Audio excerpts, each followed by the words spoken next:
So it really has nothing to do with 8 running backs or 8 receivers or 8 tight ends.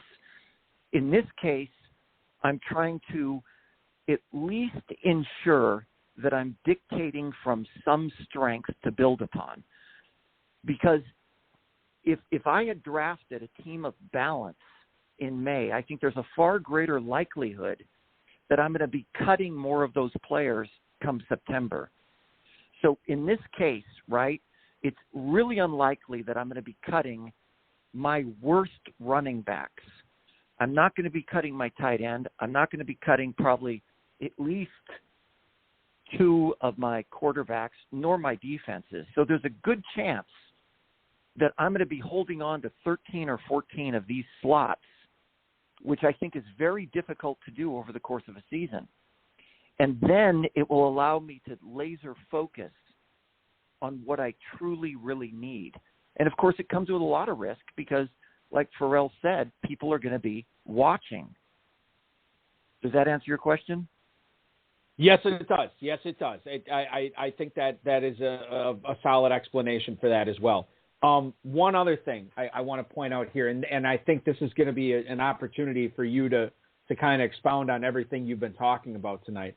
When it relates to strategy and tactics in drafting, how much more important, as important, less important is that than actual player analysis?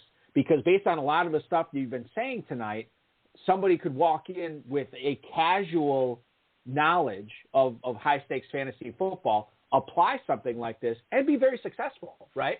So to me, right, when you look at it from that point, tactics and strategy might trump actual player evaluation, right? Yes. And look at Eric, look at your own life. How much can you predict is going to happen in it tomorrow, right? Or Pharrell. You can predict a certain amount of events that will happen tomorrow, but the further out you get, the less you can predict. And that's why I think it's a big mistake to draft for balance in May or June or perhaps even July. So player analysis is great, but, I don't know how much Carson Wentz is working out right now or sticking to an all broccoli diet. In order to drill down for that information, I'd have to spend my whole life doing it. This is why I put tactics and original strategy above player knowledge. Now, as we get closer to September, I think that flips. Because if somebody knows, hey, Javian Hawkins is going to be a great running back and have an opportunity, then that's going to have an opportunity. That's going to have a chance to trump what I'm doing right now. So what I'm doing, guys, can only last so long. I think this is this is a lot of fun. I think that I might have a nightmare with it in choosing the right 4 running backs, because I really 7 of your 8 I'm really very much in favor of. I really like these players, all of them that you put together. So I can only play 4 of them. So which 4 am I going to play? I think that's where your skills will be challenged, because you've got to have peak performance out of those 4 positions is what I see. But the other thing to keep in mind, Farrell, is maybe, and I know you like 7 of the 8, the other thing to keep in mind is we've seen fantasy football drafts before. It would be kudos to Jeff if he nails all 8 of these, but I don't think he's going to be choosing from 8 running backs every week. You know what I mean? Because not all these guys are going to hit. There will be a few busts among them, and it's going to make it will make it easier from a start-sit standpoint when it comes to Sundays, right?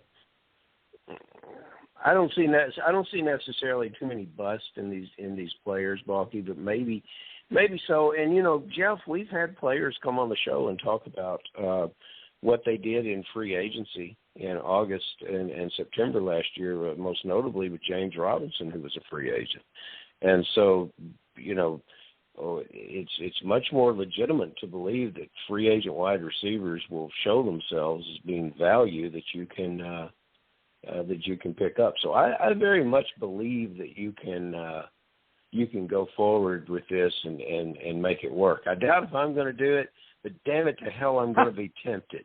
So, it's if I'm going to leave the quarterbacks and the defenses on the board. But I see where you're coming from, and it's going to be great to compete with you in this league and see how it all works out. If I don't get it, I sure as hell hope you do. We had a guy here in Kentucky once, and Balky may remember it. Balky is your good friend Brad Taylor. We have a league called Big Payback, standalone 12-team division, and he drafted 17 players before taking the quarterback, including defense and kickers, and everybody loved it. And when he took that kicker before the defense, everybody stood up and laughed and gave him a big applause. So, see, this might be a technique that you need to take to the live drafts. And I'll tell you this, Farrell, too. Like, that was one of the last drafts of the weekend, wasn't it? That was like the Sunday afternoon Big Payback in Louisville. And so I remember I was there all weekend. The loudest applause I heard all weekend was when Brad Taylor finally took a quarterback in the 17th or 18th round or whatever it was. Everybody went crazy. It was awesome. I don't remember how he did in that league, but certainly he took waiting on a quarterback to a new level. Not well, because his quarterback was Sam Bradford, but nevertheless, he did have a great deal of fun. They're not all winners' kids, but they are all fun. I wanted to jump in and say with Farrell that, it would be a good nightmare, okay, if I had quarterbacks to choose from. But as we know, there's such heavy attrition at that position that it's quite unrealistic for me to even dream of that possibility of having 8 on any given Sunday. So I don't even make that assumption. I make the assumption that I'll be lucky to have 4. But the upside is that I could find in those 8 2 who are just killing it every week, and I can play the matchups. I can be strong when other players are on buys. So that's kind of how I look at it. There's just be a dream come true to have all 8 active and healthy and keeping their jobs and performing. That's just not a realistic expectation for me. A realistic expectation for us is seeing Jeff Zedlar win more Football Guys leagues, as he has already got 6 of them under his belt. And so glad, Jeff, we got a chance to talk about this draft from Tuesday tonight. Fantasy Fool is in the chat right now on Blog Talk Radio and talking about that he's drafted with you several times. And he said he wasn't a huge fan of Tuesday's draft, but he says the other ones that he's competed with you against the one that he drafted against you tonight, you put together very strong teams there as well. I have no doubt that you're going to be very competitive for the $500,000 grand prize as the season goes on. I cannot thank you enough for coming on tonight and talking a little shop with us. Good luck on all your drafts. I can't wait to see your name pop up as an Emmy Award-winning scriptwriter coming up here in the next decade. And perhaps, maybe not a triathlete winner, but maybe a bike race champ or a swim champ. We would love to have you come back on and talk about any and all of those things. We certainly appreciate making a little time for us tonight. Yeah, thank you both. I'm honored to be invited. Farrell, I expect to beat you in this league. I think you'll be tough, but I do love Devonta Smith in the 8th.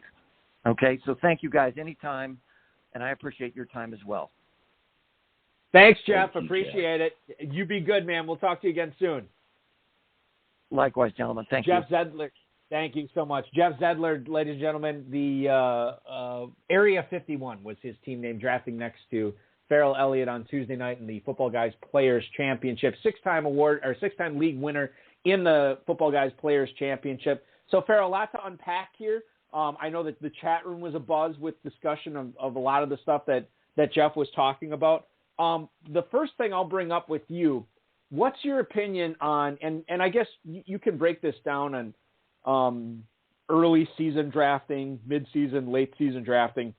He says he doesn't like balance, where he would much rather be super strong. You hear Sigmund Bloom from Football Guys talk about this a lot, from an NFL standpoint, why not make your strength even stronger?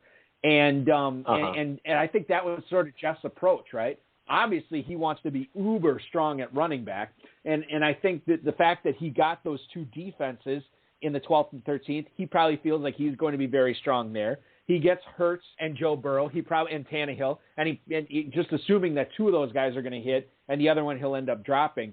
But so really, and you could say what you will about his tight ends, Gesicki and Hurts. I don't think they're all that great, but you could work with them. To me, and you don't need a PhD in fantasy football to see this, he is going to need help at receiver. He is going to have to hit on the receivers on the waiver wire right. What is your opinion on drafting a balanced team? Are you in favor of it, or would you rather be strong everywhere but one spot? I'm going to take the best players. I'm going to get enough players to cover necessary positions. That's sort of a bailout answer. But I want at least 5 running backs. And if good receivers keep falling to me, then that's who I'm going to take, and vice versa. I don't necessarily think his team is that much out of balance.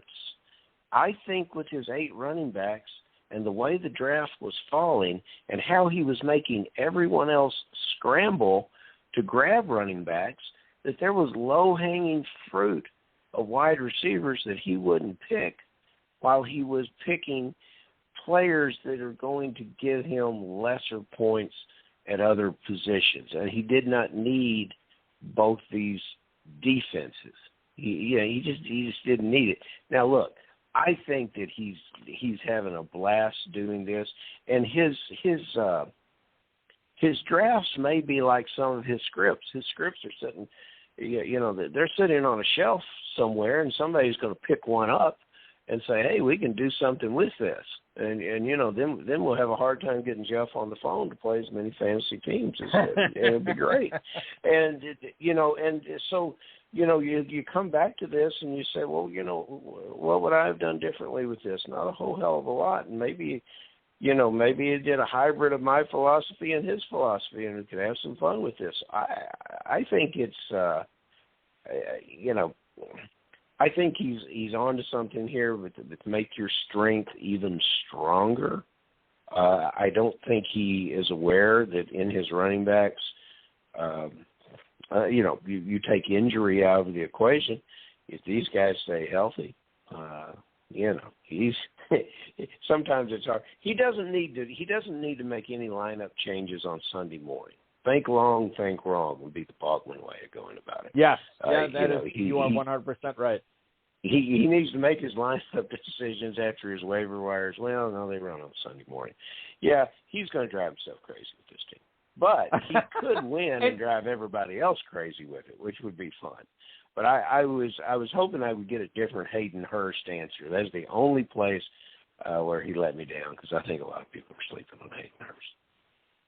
Oh, well, we'll see what happens with that, too, for sure. And Farrell, I mean, to your point, if Hurst and Pitts are on the field at the same time, that will open a lot for Hurst. And if Julio Jones does get traded, which we didn't talk about on the show tonight because we only have an hour, but Julio Jones, if he is traded, that is, then you're talking about Ridley, Pitts, and Hurst. They don't exactly have a lot of pass-catching threats out of the backfield, with apologies to Dave Gerzak about Mike Davis, who I want to believe in, just can't, and I'm probably wrong, and that's okay.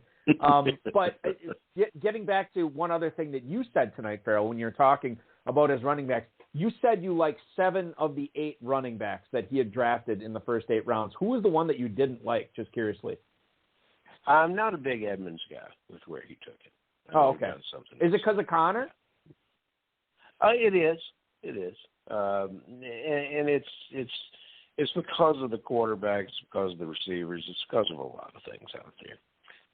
So I'm just not that. I think I would have done something different with Edmonds. He could have gone Carter. He could have gone Sermon. If he knew he was getting Mostert, how interesting that would have been to have Sermon. Some things that I would have done a little different there, but got 8 of them. All right. Maybe for him it doesn't matter who they are. Well, it may not. And one of the things, and two things I want to emphasize here about Jeff Zedlar is number one, he does not, in our emails that we've exchanged, he does not